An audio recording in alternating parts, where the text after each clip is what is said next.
ಎಲ್ರಿಗೂ ನಮಸ್ಕಾರ. ನಾನು ಚೆನ್ನಾಗಿದ್ದೀನಿ, ನೀವೆಲ್ಲರೂ ಚೆನ್ನಾಗಿದ್ದೀರಾ ಅಂತ ತಿಳ್ಕೊಂಡಿದ್ದೀನಿ. ಯಾರೆಲ್ಲ ನನ್ನ ಚಾನಲ್ ನೋಡ್ತಿದ್ದೀರಾ ದಯವಿಟ್ಟು ಸಬ್ಸ್ಕ್ರೈಬ್ ಮಾಡಿ, ಒಂದು ಲೈಕ್ ಕೊಡಿ. ಬನ್ನಿ ಇವತ್ತಿನ ಬ್ಲಾಗ್ ಸ್ಟಾರ್ಟ್ ಮಾಡೋಣ. ಮೊನ್ನೆ ನಾನು ದೊಡ್ಡಬಳ್ಳಾಪುರಕ್ಕೆ ಹೋಗಿದ್ನಲ್ಲ, ಅದು ವೀಡಿಯೋನೂ ಸಹ ಹಾಕಿದ್ದೀನಿ ನಿಮಗೆ, ನರ್ಸರಿ ವೀಡಿಯೋನ.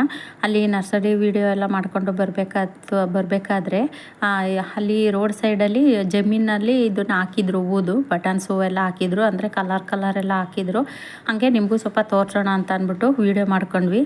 ಮತ್ತು ಅದು ಈ ಜಮೀನು ಓನರು ನಮಗೆ ಎಷ್ಟು ಪರಿಚಯ ಥರ ಮಾತಾಡಿದ್ರು ಅಂದರೆ ತುಂಬ ಚೆನ್ನಾಗೂ ಮಾತಾಡಿದ್ರು. ಅದರಲ್ಲೂ ಈ ಗುರುತೇ ಇಲ್ಲ, ಪರಿಚಯ ಇಲ್ಲ, ಅಷ್ಟು ಚೆನ್ನಾಗಿ ಮಾತಾಡ್ಸಿದ್ರಲ್ಲ, ತುಂಬಾ ಖುಷಿ ಆಯಿತು. ಇವು ಯೂಟ್ಯೂಬ್ ಅವರ ಅಂತ ಕೇಳಿದ್ರು, ಹೌದು ಅಂದ್ವಿ. ಅಲ್ಲಿ ಹೋಗಿ ಹೂದು ತೋಟ ಎಲ್ಲ ಇದೆ, ಅಲ್ಲೂ ವೀಡಿಯೋ ಮಾಡ್ಕೊಳ್ಳಿ, ಮತ್ತು ಇಲ್ಲಿ ಸೀಬೆಹಣ್ಣಿಂದು ತೋಟ ಇದೆ ಅದನ್ನು ಮಾಡ್ಕೊಳ್ಳಿ ಅಂದರು. ನೋಡಿ ಇವಾಗ ನಾನು ಫಸ್ಟ್ಗೆ ಅಲ್ಲಿ ಸೀಬೆಹಣ್ಣಿನ ತೋಟದ ಹತ್ರ ಬರ್ತಾಯಿದ್ದೀನಿ. ಸೀಬೆಹಣ್ಣಂತೂ ತುಂಬ ಚೆನ್ನಾಗಿ ಬಿಟ್ಟಿದ್ದಾವೆ, ಎಲೆಗೆ ಒಂದೊಂದು ಕಾಯಿ ಬಿಟ್ಟಿದ್ದಾವೆ. ಅದರಲ್ಲೂ ಟೇಸ್ಟ್ ಅಂತೂ ತುಂಬ ಚೆನ್ನಾಗಿದೆ. ನಾವು ಒಂದು 4-5 ಹಣ್ಣು ಕಿತ್ಕೊಂಡು ಸಹ ತಿಂದ್ವಿ. ಮತ್ತು ಅವರು ಪಾಪ ಮನೆಗೂ ಸಹ ಕೊಟ್ಟರು ನಮಗೆ.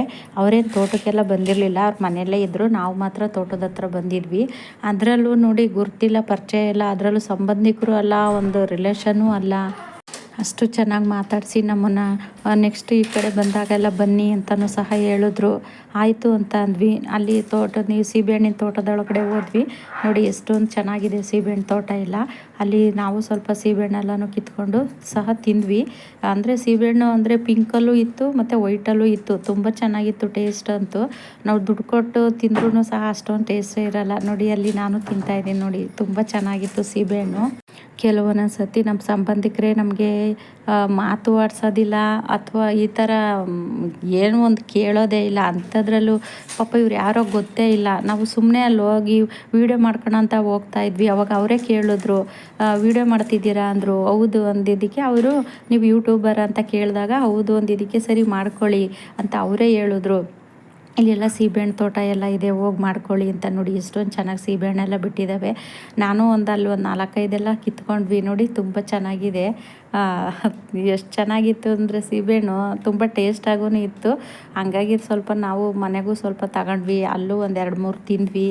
ಅಂದರೆ ಪಾಪ ಅವ್ರೇನು ಕೇಳಲೇ ಇಲ್ಲ. ಕೆಲವೊಂದೊಂದು ಸತಿ ನಮ್ಮ ಸಂಬಂಧಿಕರೇ ನಮ್ಮನ್ನು ಈ ಥರ ಎಲ್ಲ ಬಿಡೋದಿಲ್ಲ, ಹೋಗ್ರಿ ಅಂತಲೂ ಸಹ ಹೇಳೋದಿಲ್ಲ, ಮಾತಾಡ್ಸೋಕ್ಕೇ ಅಳ್ತಾರೆ. ಅಂಥದ್ರಲ್ಲಿ ಪಾಪ ಇವ್ರು ಯಾರೋ ಗೊತ್ತಿಲ್ಲ, ಗುರುತಿಲ್ಲ, ಅಂಥದ್ರಲ್ಲೂ ನಮ್ಗೆ ಎಷ್ಟೊಂದು ಸಪೋರ್ಟ್ ಎಲ್ಲ ಮಾಡಿದ್ರಲ್ಲ, ನನಗಂತೂ ತುಂಬಾ ಖುಷಿ ಆಯಿತು. ನೋಡಿ ಎಷ್ಟೊಂದು ಬಿಟ್ಟಿದ್ದಾವೆ ಸೀಬೆಹಣ್ಣಂತೂ, ತುಂಬ ಚೆನ್ನಾಗಿ ಬಿಟ್ಟಿದ್ದಾವೆ. ಅದರಲ್ಲೂ ಇವಾಗ ಸೀಸನ್ ಬೇರೆ ಅಲ್ವಾ, ಹಾಗಾಗಿ ತುಂಬ ಚೆನ್ನಾಗಿ ಸೀಬೆಹಣ್ಣೆಲ್ಲನೂ ಸಹ ಬಿಟ್ಟಿದ್ದಾವೆ.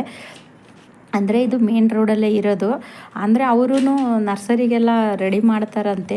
ಅಂದರೆ ಅಲ್ಲಿ ಸ್ವಲ್ಪ ಚಿಕ್ಕದು ಇದು ಪಾಟ್ ಥರ ಎಲ್ಲ ಇರುತ್ತೆ ನೋಡಿ, ಸಸಿ ಎಲ್ಲ ಹಾಕೋದಕ್ಕೆ, ಆ ಥರ ಟ್ರೇಗಳನ್ನು ಸಹ ಇಟ್ಟಿದ್ರು ಅವರು. ನೋಡಿ ಇಲ್ಲೆಲ್ಲ ಅದು ಸೇವಂತಿಗೆ ಹೂವು ಎಲ್ಲನೂ ಹಾಕಿದ್ದಾರೆ. ನಾವು ಅದು ಸೀಬೆಹಣ್ಣು ತೋಟ ನೋಡಿಕೊಂಡು ಮತ್ತೆ ಇಲ್ಲಿ ಹೂವಿನ ಹತ್ರ ಬಂದಿದ್ದೀವಿ. ನೋಡಿ ಅವರು ಜಮೀನಲ್ಲಿ ಹಾಕಿದ್ದಾರೆ ಬಟನ್ಸು, ಅಂದರೆ ಪಿಂಕು ಬಟನ್ಸು, ಮತ್ತು ಇದೊಂಥರ ಪರ್ಪಲ್ ಕಲರು, ಮತ್ತು ಚೆಂಡು ಹೂವು, ಮತ್ತು ಈ ಹೀರೆಕಾಯಿ, ಇದೆಲ್ಲ ಬೆಳೆದಿದ್ದಾರೆ.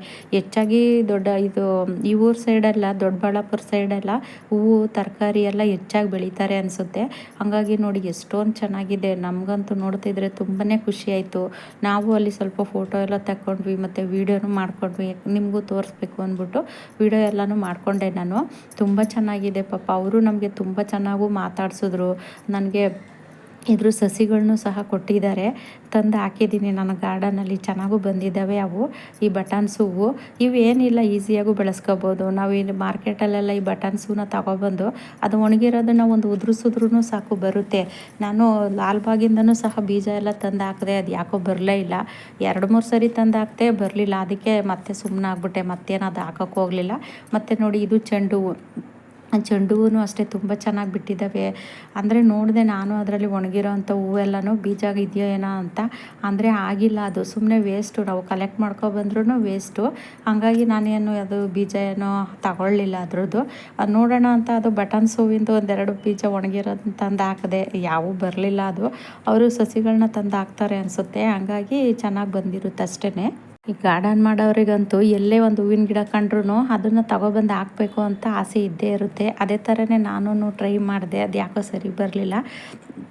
ಹಂಗಾಗಿ ಇದೆಲ್ಲನೂ ವೀಡಿಯೋ ಮಾಡ್ಕೊಂಡ್ವಿ. ಚೆನ್ನಾಗಿದೆ, ತುಂಬ ಚೆನ್ನಾಗಿ ಹಾಕಿದ್ದಾರೆ. ಇನ್ನು ನೋಡಿ ಅಲ್ಲಿ ಮನೆ ಹತ್ರ ಬಂದ್ವಿ, ಅದೆಲ್ಲ ನೋಡ್ಕೊಂಡು ನೋಡಿ ಇದೇ ಅವ್ರ ಮನೆ ಹತ್ರ ಬಂದ ತಕ್ಷಣ ಪಾಪ ಅವರು ಹೀರೆಕಾಯಿ ಎಲ್ಲ ಕೊಟ್ಟರು. ಅವರು ಹಾಕಿದ್ದಾರೆ ಅಲ್ಲಿ ಹೀರೆಕಾಯಿ ಎಲ್ಲನೂ. ಅಂದರೆ ಇದು ಡೊಂಕು ಥರ ಆಗಿದೆ ನೋಡಿ, ಒಂಥರ ರೋಲ್ ಥರ, ಮಾರ್ಕೆಟಿಗೆಲ್ಲ ಹಾಕೋಕ್ಕಾಗೋದಿಲ್ಲ, ತಗೊಳ್ಳಿ ಅಂತ ಅಂದ್ಬಿಟ್ಟು ತುಂಬಾ ಕೊಟ್ಟರು ಅವರು. ನೋಡಿ ನಮ್ಗೆ ಎಷ್ಟೊಂಥರ ಹೀರೆಕಾಯಿ ಎಲ್ಲ ಕೊಟ್ಟಿದ್ದಾರೆ. ಯಾವ ಸಂಬಂಧಿಕರು ತಾನೇ ಹಿಂಗೆ ಕೊಡ್ತಾರೆ ಹೇಳಿ. ಅವ್ರು ಹೇಳ್ತಾಯಿದ್ರು ಈ ಕಡೆ ಬಂದಾಗೆಲ್ಲ ಬನ್ನಿ ನಮ್ಮ ಮನೆಗೆ ಅಂತಲೂ ಸಹ ಹೇಳಿದ್ರು. ತುಂಬ ಅಂದರೆ ತುಂಬ ಚೆನ್ನಾಗೂ ಸಹ ಮಾತಾಡ್ಸಿದ್ರು. ದೇವರು ಒಳ್ಳೆಯವ್ರನ್ನ ಯಾವತ್ತೂ ಕೈ ಬಿಡೋದಿಲ್ಲ ಅನ್ನೋದಕ್ಕೆ ಇದೇ ಉದಾಹರಣೆ ಅಲ್ವಾ. ಈ ವಿಡಿಯೋ ಇಷ್ಟ ಆದರೆ ಒಂದು ಲೈಕ್ ಮಾಡಿ, ಸಬ್ಸ್ಕ್ರೈಬ್ ಮಾಡ್ಕೊಳ್ಳಿ. ಮುಂದಿನ ವಿಡಿಯೋದಲ್ಲಿ ಸಿಗ್ತೀನಿ. ಎಲ್ರಿಗೂ ಟೇಕ್ ಕೇರ್, ಬಾಯ್.